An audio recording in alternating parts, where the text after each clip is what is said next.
Maulang Biyernes mga kapuso, kahit walang bagyo kaninang umaga, baha ang resulta ng tuloy-tuloy na pag-ulan. Speaking of water, sa Abra, kilalanin natin ang mga gurong de Salbabida. Samantala, Joyce gets to interview a viral sensation turned pop star, Greyson Chance. Live streaming first before airing on GMA News TV, I'm Ato Maraulio. Stand with us, stand for truth.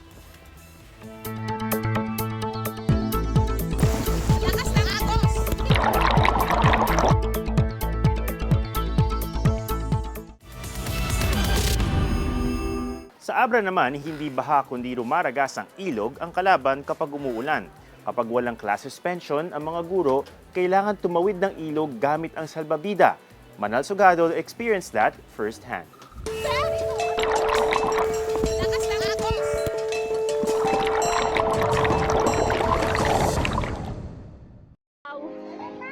Kahit ako, kinabahan nang makita ko online ang mga gurong ito na buwis buhay na nagsasalbabida sa ilog. Marating lang ang pinapasukang eskuwelahan. Tinunton ko muna sila sa Abra, probinsyang pinapalibutan ng bundok at kung nasaan ang ika-6 na pinakamalaking ilog sa bansa, ang Abra River. Ang daanan din nila papuntang school is itong mga river na yan o kaya doon sa taas sa bundok. Kailangan natin na mag-travel ng 3 to 7 kilometers papunta doon sa Barangay Culago kung saan doon natin makikita yung Culago Elementary School. At the same time, kailangan natin na tumawid ng 3 rivers.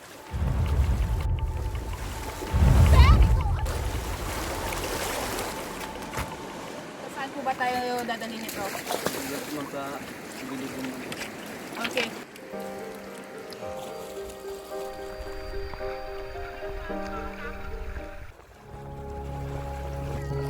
Lahat ng teachers is nanggagaling sa across the river. Pag may typhoon at hindi canceled yung classes, pumupunta po kami using yung salbabida.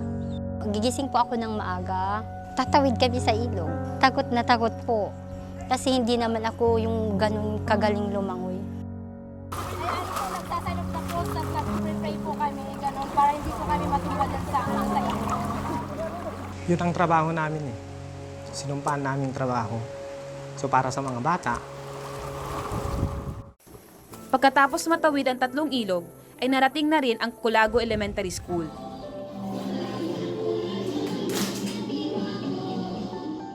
Ano yung mga litas na yaman ng ating bansa? Yamang lupa? Tulad ng mga guro, ay araw-araw ring tinatawid nila Paula at Jude ang ilog. Isang taon na lang ay papasok na sila sa high school na wala sa kanilang barangay. Sana po maayos na daan dito para hindi na po kami mahirapan tumawid sa ilog. Isang araw naman ang natapos at muling haharapin ang peligro ng Abra River.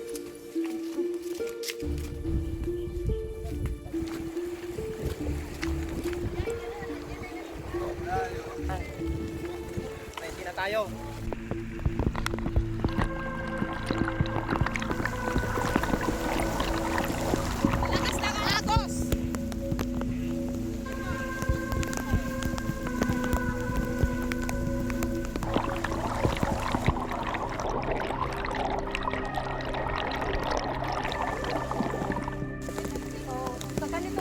Kapag umuwi na kami, ito po yung na-experience namin. Malakas na ulan, tapos kumikidlat.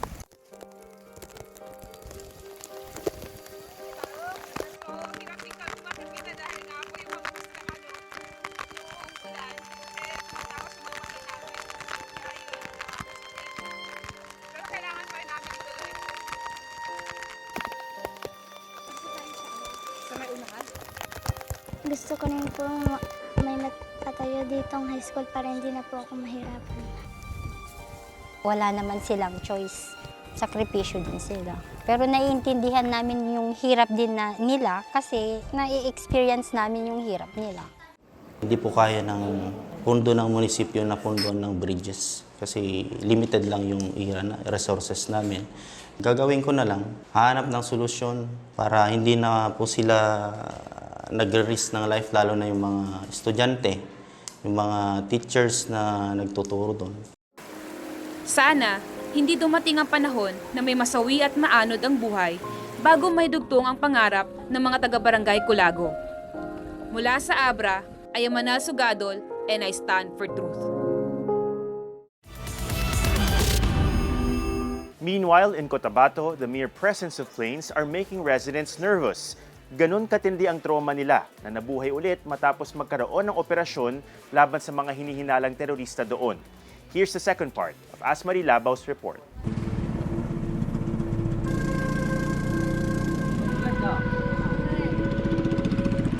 Takot ang kapansin-pansing nangingibabaw kahit saan lumingon sa barangay Kabasalan ng Pikit, North Cotabato. May ilang pamilyang nagmamadali ng lumikas habang ang ilan handa ng lumikas. Para sa yung kinatakot namin sa yung basuka, yung diplano. Oo, natatakot kayo na mabumbahan yung ano? Yung mga kasama namin dito sa likod. Kasi namatay siya. Sa amin, natakot kami kasi yung nakita namin patay. So, yun yung mga gamit nyo. So, paggabi, nagkakasya yan doon sa bangka? Oo. Ha? Dinadala nyo lahat? Oo. Saan nyo dinadala? Sa kaya naman yung pambot. Tapos saan kayo magpunta? Doon sa paligid ng Palawan, doon sa Masulot. Ready na sila.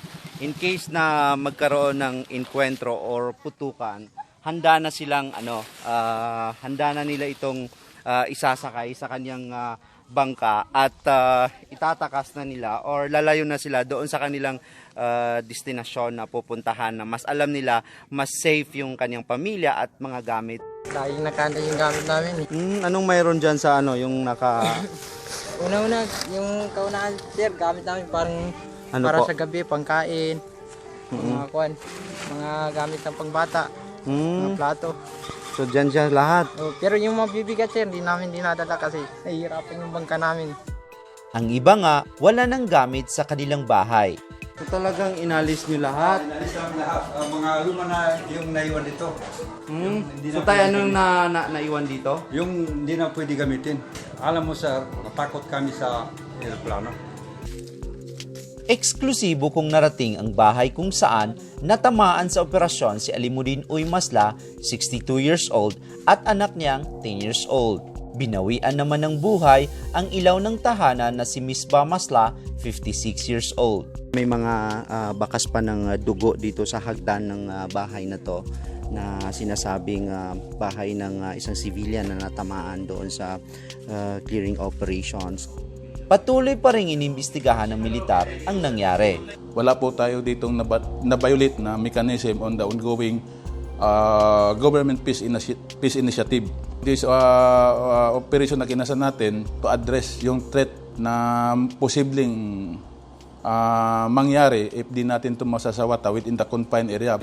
Sa kasalukuyan, umabot na ng 955 families ang nagsilikas ayon sa local DSWD at MDRRMO. Mga gamit nila wala. Kaya nga nag-usap nga kami kanina ng taga-province, sabi niya, ma'am, hindi lang food ang kailangan nila. Kailangan din nila ng mga non-foods. Kahit malayo man sila sa kabihasnan, kailangan din nilang maramdaman na may gobyernong nagmamalasakit, handang makinig, handang tumulong at makiramay sa ganitong oras ng krisis sa kanilang buhay. From Pikit, North Cotabato, I am Asmari Labau, I stand for truth.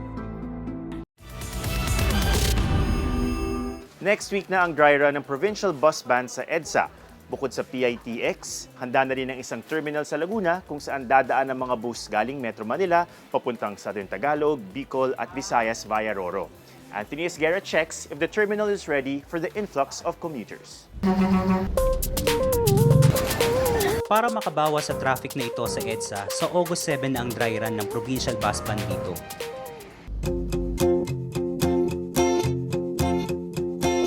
At ang sasakyan ng mga papunta sa mga probinsya sa timog ng Metro Manila, kailangan pa natin puntahan. Kumanan sa Binyan, Santa Rosa Access Road. This is the Santa Rosa Integrated Terminal o SRIT sa Laguna, na 47 kilometers away from Quezon City. Narating ko ito after 2 hours with traffic.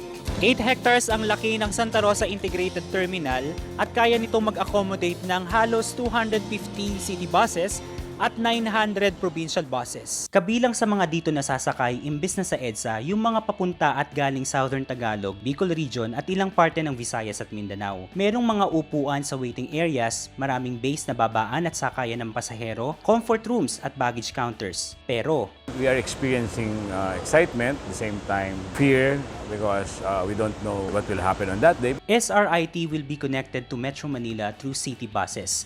Kaya ang Land Transportation Franchising and Regulatory Board naglabas na ng isang circular na nagbabago sa ruta ng mga city buses. Itong bus na ito galing pa ng Valenzuela at ngayon nakarating na sila dito sa Santa Rosa Integrated Terminal.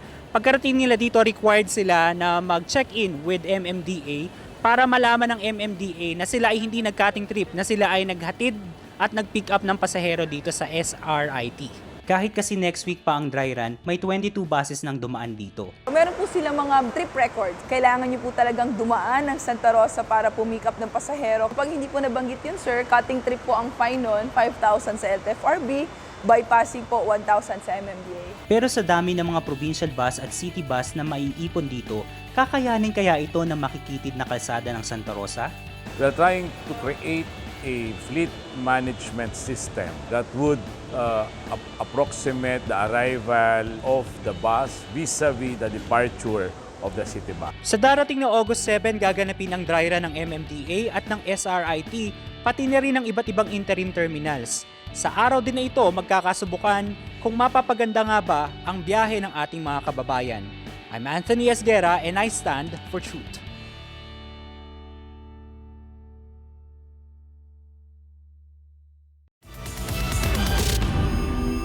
National Security Advisor Hermogenes Esperon called the influx of too many Chinese as a national security threat. Samantala si Foreign Secretary Teddy Boy Locsin, kinoconsider na itigil na yung visa upon arrival for Chinese tourists coming to the country. This is a potential minefield, no? I think both of us have been publicly expressing our concern dun sa increasing anti-China sentiment, becoming increasingly xenophobia against any person, even mga Filipino or Chinois, no? And we have to be very clear that our concerns here are certain policies of the communist regime in Beijing. We shouldn't have any problem with the entire people of the People's Republic of China, and absolutely we should have no problem with our Chinoy brothers and sisters. So ito kasi problema atom. Since 2017, we have provided visa upon arrival arrangements. So yung mga Chinese citizens, People's Republic of China citizens, when they come here, kaagad nakakuha sila ng visa. A lot of them overstay, illegally overstay. A lot of them come in as tourists, but later on end up working in the online casinos. Now, the problem is that we don't know exactly what are these people doing, what is their background. Ang bilis yung pagpasok nila, proper monitoring and background check is not happening. At ito pa yung isa pang problema atom na, and this is where I actually feel for the Chinese people. There was an intelligence law passed, national intelligence law passed in 2017, which according to experts, including Chinese experts, compels the Chinese citizens to support and assist national intelligence network activities. So that means even if innocent kang Chinese citizen, they could be spies. You ended up in somewhere whereby you could have access to something important or an information. So in short, ipit yung mga Chinese citizens between the policies of their government and of course the necessity for host countries like the Philippines to protect our interests. And this statement by National Security Advisor Esperon came in light of the fact that there was a report from the Philippine Navy na recently may mga Chinese tourists na pumasok sa isang naval base sa Palawan and they were taking photographs. Our problem is, of course, first of all, we don't know if these are innocent tourists, but even if they're innocent tourists, if the photographs could be useful, then the Chinese government could compel them to provide that. And if they're spies, then that seems we have a huge problem in terms of monitoring who's coming in and out. No? So with so many Chinese coming so fast, it seems our state institutions are overwhelmed, and it's really troubling to hear these kinds of generic statements that we have problem with all the Chinese. So I think moving forward, we have to have a clear national security plan. And at the same time, we also have to be sympathetic to our Chinese brothers and sisters. So in a way, I'm also sympathetic towards them. From going viral when he was just 13 to guesting in the Ellen DeGeneres show, tuloy-tuloy na ang pagsikat ng singer-songwriter na si Greyson Chance. Joyce got to speak with him ahead of his one-night concert in Manila. Greyson, again. Do you want to start over? What do you want to do? We ushered everyone back.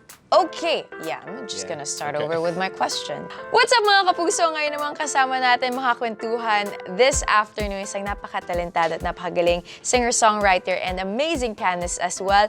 I-welcome natin si Greyson Chance. Hey! Hello, Greyson, welcome back to the Philippines. It's been what? How many years since you were last here? It's been 3 years since I've been here. I'm such a fangirl because I saw you when you first came here in the Philippines, and I was a new host back then, but then I had the pleasure of hosting your show. Joyce is my homie. She's my new best friend. She's my Filipino best friend. I am your Filipino best friend, but the Filipino fans love you, and we enjoy it every time that you're here in the Philippines. We're flattered that you always add Manila to your tour date. Why is it that Manila or the Philippines is such a special place for Greyson Chance? I think truly just because of the support here and of the fans. You know, I've gone through so many different ups and downs in my career, and this has been a place, and you guys have like been a support group that has always been here no matter what's happening in my career. And to come back on this trip and to be able to play my new album, Portrait, something that's really, really special to me. I love this new album of yours. I was telling you earlier when I saw you today also that I think the most special part of this album is I feel like I'm getting a peek into your heart. Yeah. And the things that you've gone through. It was incredibly emotional because I think I'd been waiting to have a record like this for a really long time. In many ways, I see Portraits as my debut record. Because it's the most honest and most intentional I've ever been in my work. 6th time or 7th time here in Manila, I'm pretty sure that apart from me being your best friend, you also have probably gotten your own Filipino favorites. So whether that's food, places to visit, any of that? Absolutely. Yeah, well, I've always been a fan of the dried mangoes. That's something that we don't have back in the States, so that has always been a specialty. Also, to just watching how jeepneys operate is one of the most interesting things in the world. Well, here's a great suggestion. You get dried mangoes, you dip it in chocolate, Okay. then boom. Okay. That sounds delicious. Yeah. What you doing tonight? Well, we're gonna get that. We're gonna get dried mangoes And with a in dipped big chocolate. bottle of wine. Yes. Because I need it. See, you've been working a lot since you were 12. Absolutely. Any advice to all of your Filipino fans who are music lovers Well, I too? would say the #1 thing, always make music that you want to listen to, and always create art that you would want to, view or experience as a consumer. That's a very important thing. And second, it sounds super cliche, but it's a lot harder to do in real life, and it's so important. Stay true to yourself. I guess say hello or I love you. Mahal kita, mahal ko kayo, salamat, mabuhay. That's like. And we love you. Thank you, Greyson. This Bye, has been guys. Joyce Spring for Stand for Truth. Mahal kita. Mahal kita, Greyson. Cheers. Hope you're safely home amid the crazy weather. If not, you can catch some of our past episodes using your mobile phone. I'm Ato Marado together with Richard Haydarian and Joyce Spring. Stand with us, stand for truth.